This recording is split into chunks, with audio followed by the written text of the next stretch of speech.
आदिवासी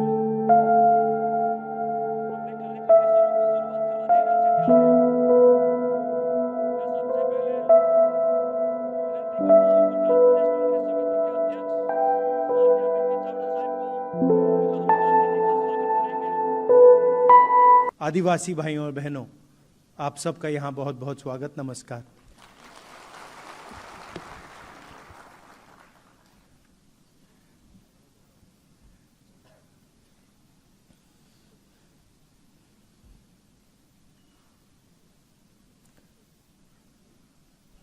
शुरुआत मैं आदिवासी शब्द से करना चाहता हूँ।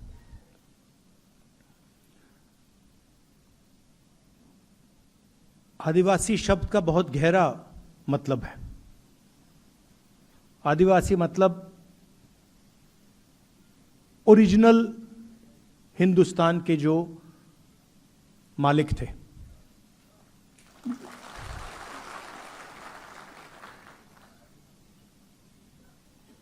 अगर आप यहां 1000-2000 साल पहले, 3000-5000 साल पहले आते तो सारी की सारी जमीन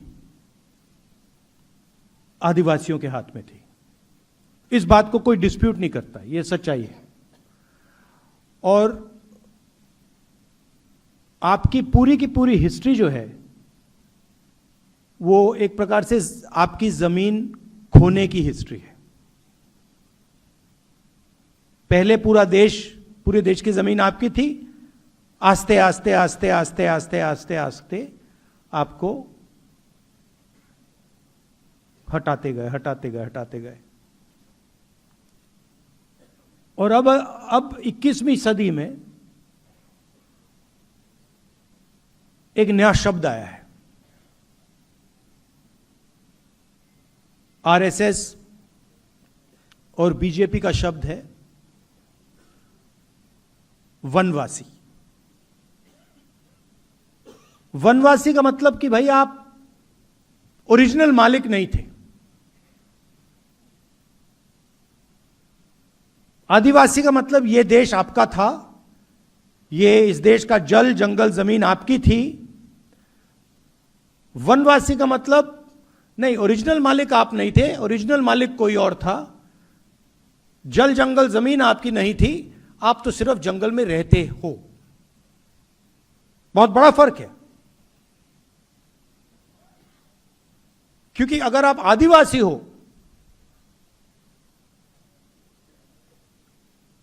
तो फिर इस देश का आप पर कर्ज है। आपकी जमीन ली गई, आपका जल, आपका जंगल, आपकी जमीन वो आपसे छीनी गई। इसका मतलब आप पर कर्ज है। वनवासी मतलब कुछ नहीं। वनवासी मतलब आप तो जंगल में रहते हो भाई, क्या लेना देना। और वनवासी बिरसा मुंडा जी जो हैं, इनकी सोच पर आक्रमण है।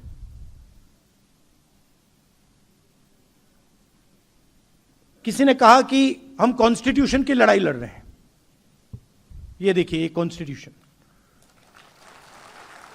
अब आप में से बहुत लोग सोचेंगे कि देखिए, ये जो किताब है ये आजादी के बाद लिखी गई है, इसमें हिंदुस्तान के सारे कानून हैं, हिंदुस्तान का जो विजन है इसमें है, हिंदुस्तान के हर नागरिक को एक वोट ये देता है। मगर ये नई किताब नहीं है।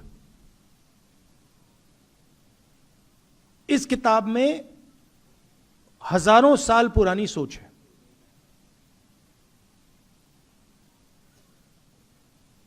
बीजेपी के लोग, मोदी जी बिरसा मुंडा जी की मूर्ति के सामने हाथ जोड़ते हैं, अंबेडकर जी की मूर्ति के सामने हाथ जोड़ते हैं, फूले जी के मूर्ति के सामने हाथ जोड़ते हैं, गांधी जी की मूर्ति के सामने हाथ जोड़ते हैं। मगर जो बिरसा मुंडा जी ने कहा था, जिस चीज के लिए वो मरे, उसकी रक्षा नहीं करते। तो इस किताब में बिरसा मुंडा जी की आवाज है, और जब बीजेपी इस आवाज पर आक्रमण करती है, जब आपको वनवासी कहती है, जब आपकी जमीन छीनती है, आपका जल छीनती है, आपका जंगल अदानी को देती है, तो सिर्फ संविधान पर आक्रमण नहीं कर रहे हैं, वो बिरसा मुंडा जी पर आक्रमण कर रहे हैं।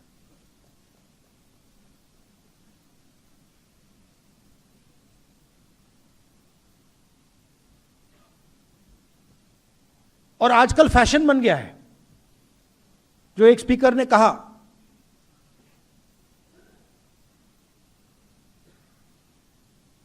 देश में जमीन किसकी जाती है?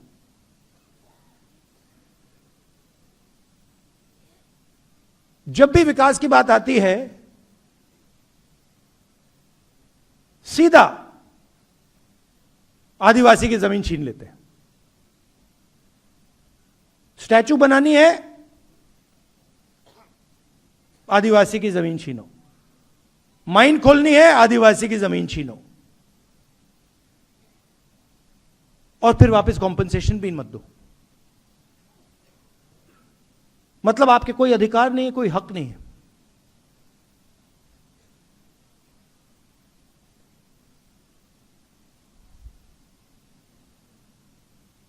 मैं जाति जनगणना की बात करता हूं, और जब मैं जाति जनगणना की बात करता हूं, आरएसएस के लोग, मोदी जी, बीजेपी के लोग मेरे ऊपर आक्रमण करते हैं। मगर जाति जनगणना का क्या मतलब है? पूरा देश जानता है कि इस देश में तकरीबन 9% आदिवासी हैं, 10% आदिवासी हैं। देश जानता है 15% दलित हैं, 50% पिछड़ा वर्ग है, 15% माइनॉरिटी कह लो। आपने प्राइवेटाइजेशन शब्द यूज किया, आपने कहा कि school, college, university, public sector privatise हो जाता है। यह गलत शब्द है। प्राइवेटाइजेशन से लग रहा है कि जब यह प्राइवेटाइजेशन होता है, यह सबको जाता है। इस शब्द से यह लगता है कि भैया प्राइवेटाइजेशन होता है तो आदिवासियों को भी मिलता है, दलितों को भी मिलता है, पिछड़ों को भी मिलता है। नहीं, प्राइवेटाइजेशन का मतलब चुने हुए 5-7% लोगों को मिलता है। पहले पब्लिक सेक्टर हुआ करता था, उसमें रिजर्वेशन था, उसमें आदिवासी युवा जा सकता था, दलित जा सकता था, पिछड़े वर्ग का जा सकता था। अब खोलिए अदानी जी की कंपनी की लिस्ट खोलिए, उनके सीनियर मैनेजमेंट की लिस्ट खोलिए, दिखा दीजिए मुझे कौन सा आदिवासी बैठा है वहां पे। एक नहीं मिलेगा आपको।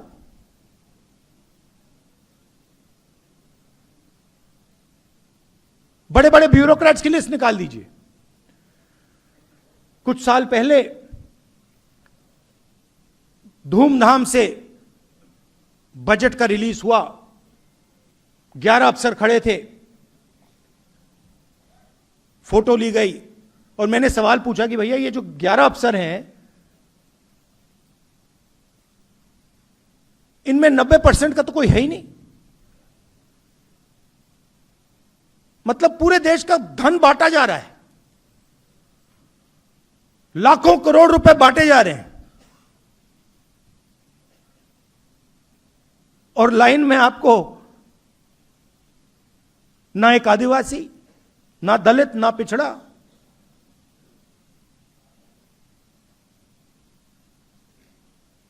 कहीं भी देख लीजिए आप, प्राइवेट अस्पतालों की लिस्ट निकालिए, उनके मालिकों की लिस्ट निकालिए, दिखा दीजिए आदिवासी का कौन सा अस्पताल है। बड़ी बड़ी यूनिवर्सिटीज कॉलेजेस की लिस्ट निकालिए, दिखा दीजिए मुझे उनका आदिवासी मालिक कहां है। कॉर्पोरेट इंडिया खोलिए, उनकी लिस्ट निकालिए, 500 सबसे बड़ी कंपनियां जिनका लाखों करोड़ रुपए ऐसे माफ हो जाता है। 1 सेकंड लगता है मोदी जी को 16 लाख करोड़ रुपए उनका माफ किया गया है।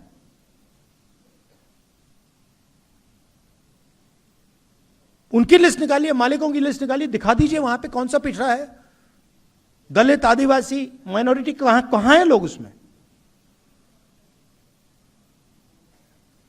तो देश का पूरा धन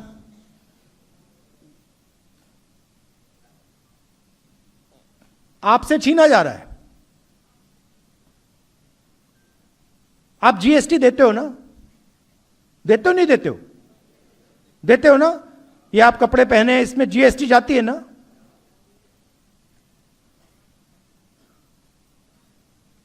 आपने अगर ये शर्ट खरीदी, जितनी जीएसटी उस पर लगती है अदानी जी की भी उसी शर्ट पे लगेगी ना, लगेगी नहीं लगेगी। तो जितना टैक्स आप देते हो उतना अदानी देता है।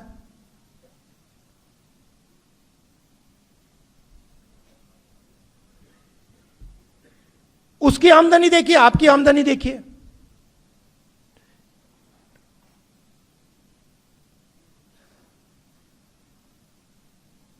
आप मुझे बता दीजिए, आप में से कितने लोगों का कर्जा माफ हुआ है? एक है यहां पे कोई व्यक्ति जिसका कर्जा माफ हुआ है? नहीं, एक नहीं मिलेगा आपको। पूरे देश में ढूंढ लो, आपको शायद एक आदिवासी ना मिले जिसका कर्जा माफ हुआ हो। और अदानी जैसे लोगों के लाखों करोड़ रुपए कर्जा माफ हो रहा है, रोज उसका कर्जा माफ होता जा रहा है।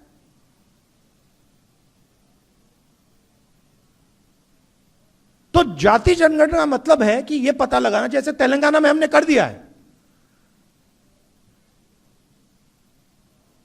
आदिवासी कितने हैं और देश की संस्थाओं में, ब्यूरोक्रेसी में, कॉर्पोरेट्स में उनकी कितनी हिस्सेदारी है, यह मेन सवाल है। आप 15%, आप 9% हो, दलित 15% हैं, पिछड़ा वर्ग 50% है, कितनी हिस्सेदारी है आपकी? आपको लगता है कि आदिवासियों की देश में 10% हिस्सेदारी है? लगता है आपको? तो लंबे भाषण होते हैं,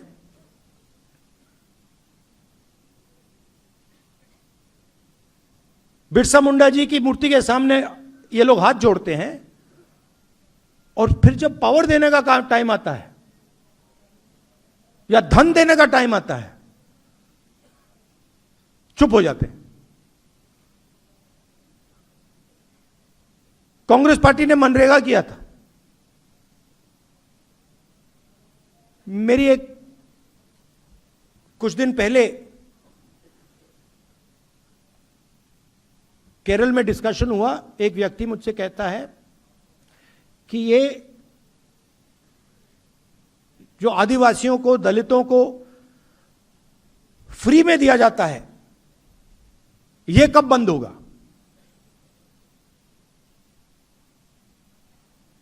मैंने उसे जवाब दिया, जिस दिन अदानी अंबानी जैसे लोगों को फ्री में माल मिलना बंद हो जाएगा, उस दिन आदिवासियों का फ्री बंद हो जाएगा। मतलब इनको दिखता भी नहीं है। मनरेगा में व्यक्ति को फ्री में कुछ नहीं मिलता, वो खून पसीना देकर मजदूरी करके उसको पैसा मिल रहा है और उसे फ्री कहा जा रहा है। और अदानी का लाखों करोड़ रुपए कर्जा माफ हो रहा है, वो फ्री नहीं है, वो विकास है, वो प्रगति है। किसकी प्रगति? 90% की प्रगति या 500,000 लोगों की प्रगति? किसका विकास, यह भी सवाल पूछना चाहिए। कहते विकास हो रहा है, विकास किसका? गरीबों का, किसानों का, मजदूरों का या अरबपतियों का? हम पैसा कानून लाए, फॉरेस्ट राइट्स एक्ट, मनरेगा, भोजन का अधिकार, यह सब आपको प्रोटेक्शन देने का था। आपने भविष्य की बात की।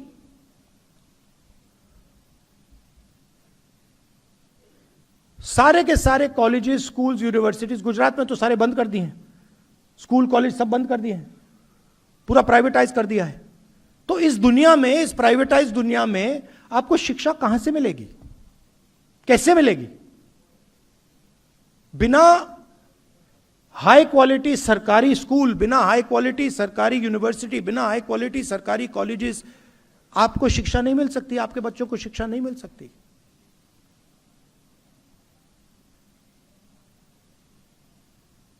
तो अगर हमें आदिवासियों की मदद करनी है तो सरकारों को जो उनकी जिम्मेदारी है फिर से पूरी करनी पड़ेगी। सरकारी अस्पताल, सरकारी कॉलेज, सरकारी यूनिवर्सिटी, सरकारी स्कूल हाई क्वालिटी के, जिसमें आपके बच्चे जाके कम से कम पैसा देकर पढ़ पाए और कॉम्पिटिटिव रहें। मुझे काफी अच्छा लगा कि आप सब मिले और आपने आदिवासी विजन की बात की। भविष्य में हमें क्या करना है, आपका एक मैनिफेस्टो होना चाहिए कि हम देश में और गुजरात में आदिवासियों के लिए ये करवाना चाहते हैं और हम करवा के छोड़ेंगे।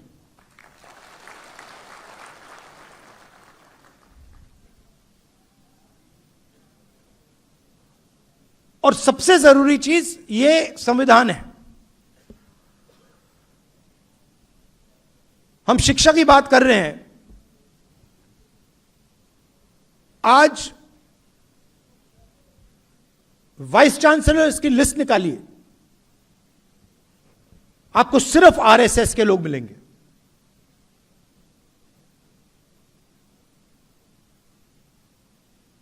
सिर्फ आरएसएस के लोग, उनको कुछ शिक्षा के बारे में कुछ नहीं मालूम,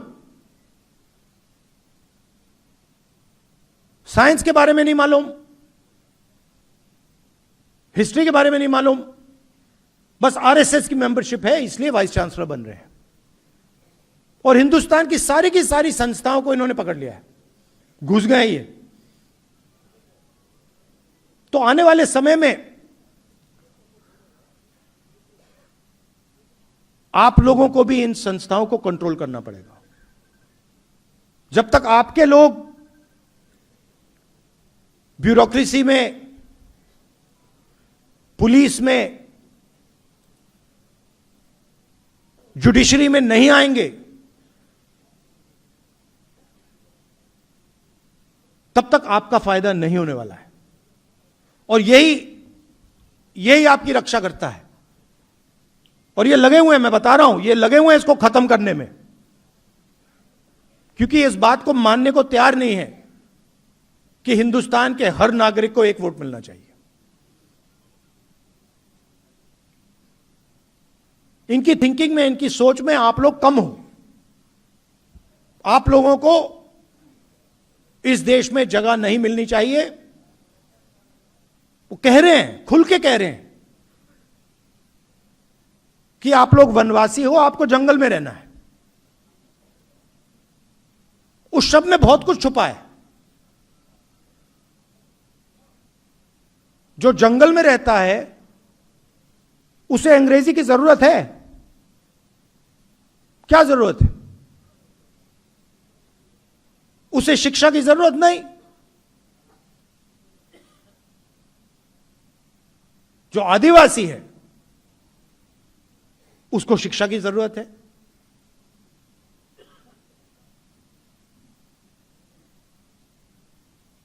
तो इस शब्द में पूरा का पूरा इनकी थिंकिंग छुपी हुई है। आपको कहते हैं वनवासी।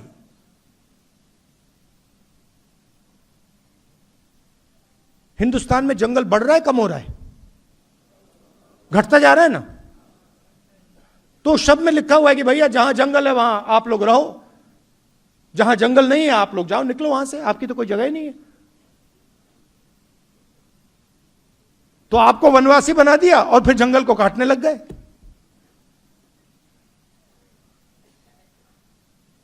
जब जंगल खत्म हो जाएगा फिर आप लोग मजदूरी करोगे। मगर अगर आदिवासी शब्द का प्रयोग किया गया तो फिर सवाल उठता है कि हमारा जंगल है, कैसे काट रहे हो, कैसे ले रहे हो? हमारा जल है, हमारी जमीन है, कैसे ले रहे हो? बिना पंचायत के पूछे कैसे ले रहे हो? धमका के कैसे ले रहे हो? फिर ये सारी बातें शुरू हो जाती। इसीलिए ये चाहते हैं कि आप लोग वनवासी बनो, अपना हक मत मांगो, अपने बच्चों के लिए शिक्षा मत लो। आप लोग या जंगल में रहो और जब जंगल खत्म हो जाएगा फिर मजदूरी करो। यह हम नहीं चाहते। हम चाहते हैं कि इस देश में जितनी जगह दूसरे लोगों को मिलती है उतनी आपको मिले। बेहतरीन कॉलेजेस और यूनिवर्सिटीज में आपके बच्चे पढ़ें। हिंदुस्तान की सबसे बड़ी कंपनियों में आपके लोग काम करें, आपके बच्चे काम करें। जब सीईओज की लिस्ट निकाली जाए उस लिस्ट में आदिवासी नाम दिखे, ऐसा भविष्य हम चाहते हैं। यही लड़ाई। और आप जानते हो जो आपने कहा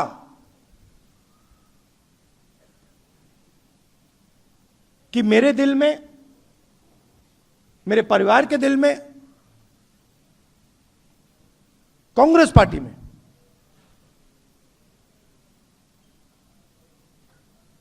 आपके लिए बहुत जगह है, प्यार है, मोहब्बत है।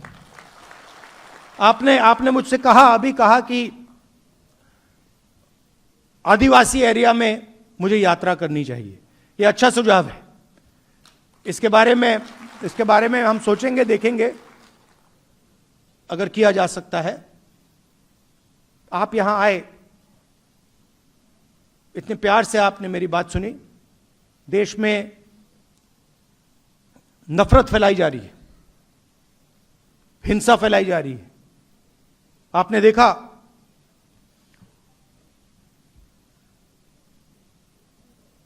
ईरान में युद्ध हो रहा है। देखा, प्रधानमंत्री भाग गए थे पार्लियामेंट हाउस से। देखा आपने? देखा था?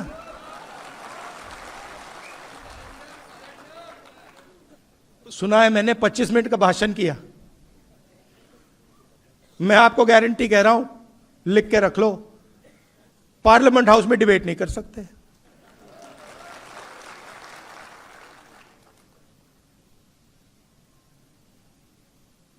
कॉम्प्रोमाइज हो गए। आप देखिए अमेरिका के साथ, थोड़ा सा मैं आपको बताता हूं। अमेरिका के साथ इन्होंने डील किया, यूएस डील। उसमें पहली बार हिंदुस्तान के प्रधानमंत्री ने, किसी भी प्रधानमंत्री ने, कृषि का सेक्टर खोला। किसी भी प्रधानमंत्री ने आज तक कृषि का सेक्टर नहीं खोला। उसका कारण है क्योंकि हमारे जो खेत हैं वो छोटे खेत हैं। आप जानते हो 5, 6, 10 एकड़ के, 1 एकड़ के, 2 एकड़ के खेत हैं। अमेरिका में 1000 एकड़, 2000, 5000, 10,000 एकड़ के खेत हैं। यहां पे हमारे लोग हाथ से काम करते हैं, मजदूरी करते हैं, मैकेनाइजेशन कम है। वहां पे कॉम्बाइन हार्वेस्टर, ट्रैक्टर, पूरा मैकेनाइजेशन है। अगर उनका माल यहां आ जाएगा तो हमारे सारे के सारे किसान बर्बाद हो जाएंगे। इसीलिए किसी भी प्रधानमंत्री ने कृषि का सेक्टर नहीं खोला। इन्होंने दाल, सोयाबीन, फल, कपास, ये सब खोल दिया है।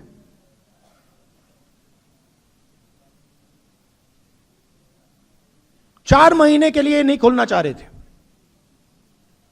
4 महीने वो फंसा हुआ था और मैं पूछ रहा था क्यों फंसा है।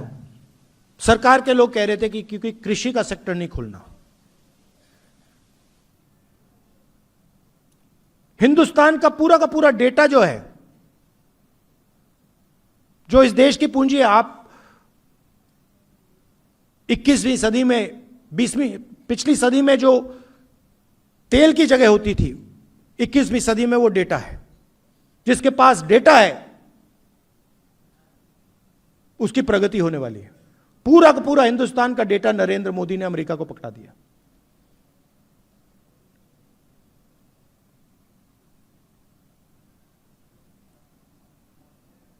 $9 लाख करोड़ रुपए, नंबर याद रखिए, हर साल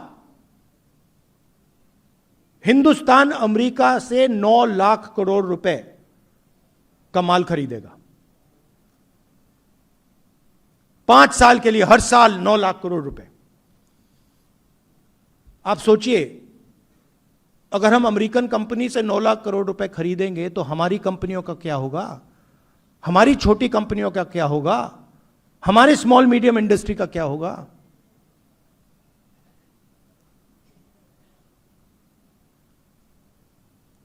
अमेरिका का जो टैक्स था वो 0 कर दिया और हमारा पहले से ज्यादा कर दिया।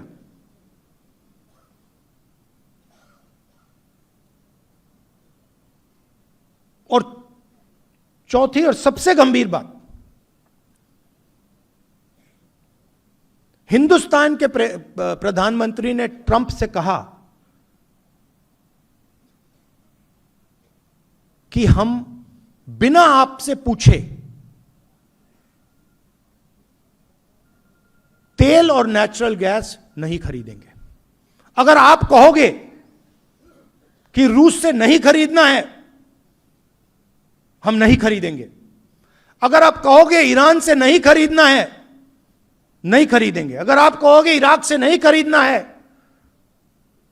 वेनेजुएला से नहीं खरीदना है, हम नहीं खरीदेंगे। आप बोलो, जो आप हुक्म करोगे हम पूरा करेंगे।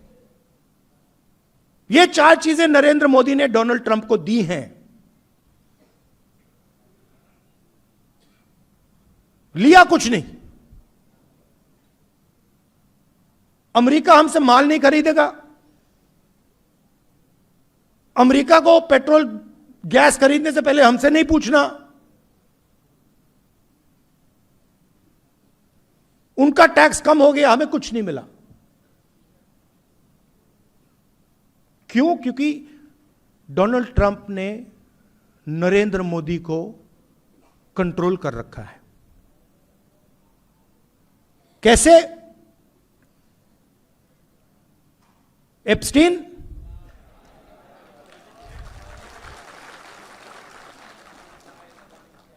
वो हैं 4-5 तरीके, मगर मैं आपको सिर्फ 2 बता रहा हूं आज। मैं जानता हूं, एक एप्स्टीन और दूसरा अदानी। और अदानी के बारे में थोड़ा सा मैं आपको समझाना चाहता हूं। मोदी जी और बीजेपी का जो पूरा फाइनेंस का स्ट्रक्चर है, यह अदानी है।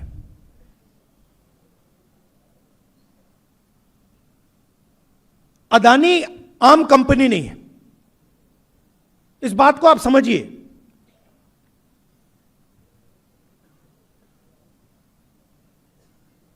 अदानी बीजेपी, नरेंद्र मोदी, इनका स्ट्रक्चर है, फाइनेंशियल सिस्टम है।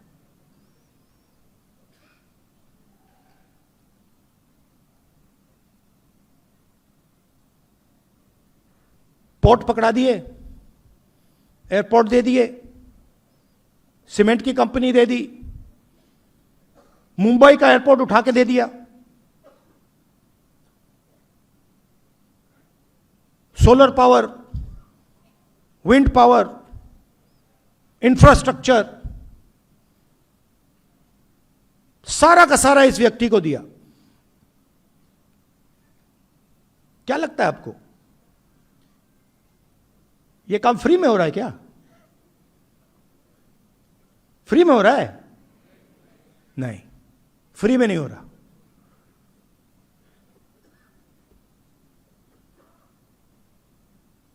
और इस कंपनी पर अमेरिका में कोर्ट केस लगा दिया और मोदी जी को सीधा मैसेज दे दिया। वो कोर्ट केस अदानी को धमका नहीं रहे, वो मैसेज मोदी जी को गया है कि ज्यादा उठपटांग की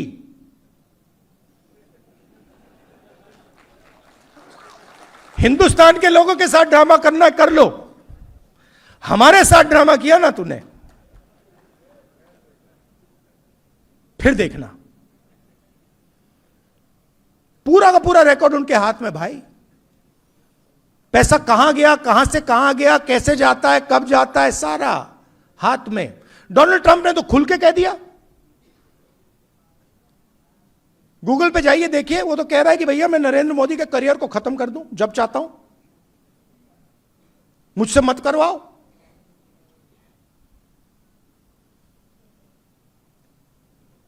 तो कंट्रोल उनके हाथ में है। प्रधानमंत्री 100% कॉम्प्रोमाइज्ड है।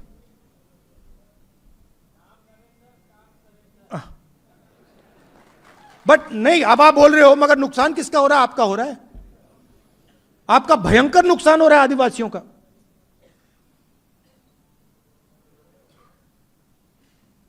जमीन आपकी जा रही है, जल जंगल आपका सब जा रहा है, कॉलेज यूनिवर्सिटी जा रही हैं, सारा का सारा प्राइवेटाइज हो रहा है। प्रधानमंत्री को पकड़ रखा है। आप उनकी आंख को देखिए, टीवी पे देखिए आप। 25 मिनट का भाषण दिया, अभी दिया।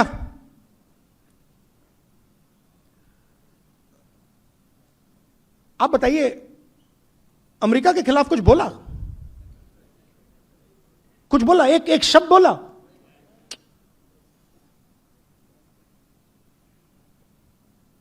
%% कंट्रोल में है।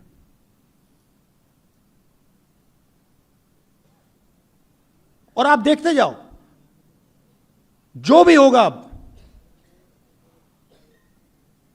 वो हिंदुस्तान के फायदे के लिए नहीं होगा, अमेरिका के फायदे के लिए होगा। देख लेना आप, आपको दिखेगा। एक बार बंदा कॉम्प्रोमाइज हो जाता है, आदमी कॉम्प्रोमाइज हो जाता है, फिर बात वहीं खत्म हो जाती है। आप देखना, अब नरेंद्र मोदी जी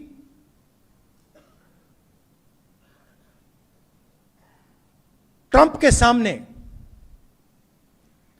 चूं तक नहीं कर सकता है। बता रहा हूं आपको, मैं सच बोलता हूं। ट्रंप कहता है कि हिंदुस्तान और पाकिस्तान का युद्ध उसने रुकवाया।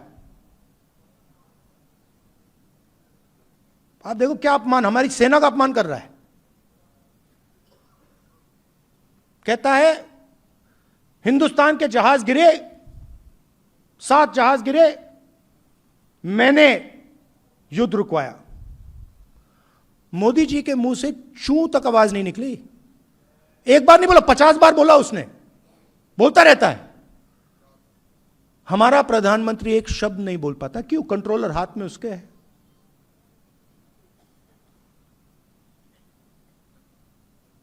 और अंत में जब मोदी जी का कंट्रोल उधर है तो सबसे ज्यादा चोट आपको लगती है,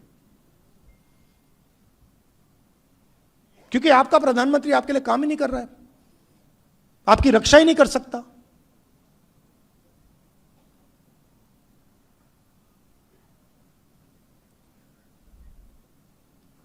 ज्यादा लंबा बोल गया, तो थोड़ा मैं आपको बताना चाह रहा था, थोड़ा दूसरी इशू के बारे में भी बताना चाहता था, मगर मेन बात है भैया, इसको हम सब इसकी रक्षा करेंगे, इसको नहीं छोड़ना हमें, क्योंकि इसकी रक्षा में बिरसा मुंडा जी की विचारधारा की रक्षा है, आदिवासियों की रक्षा है, हिंदुस्तान के गरीबों की, किसानों की, मजदूरों की, सबकी रक्षा है। जिस दिन यह गायब हो गया उस दिन कुछ नहीं बचेगा हमारा, आपका, आदिवासियों का। बहुत बहुत धन्यवाद, नमस्कार, जय हिंद।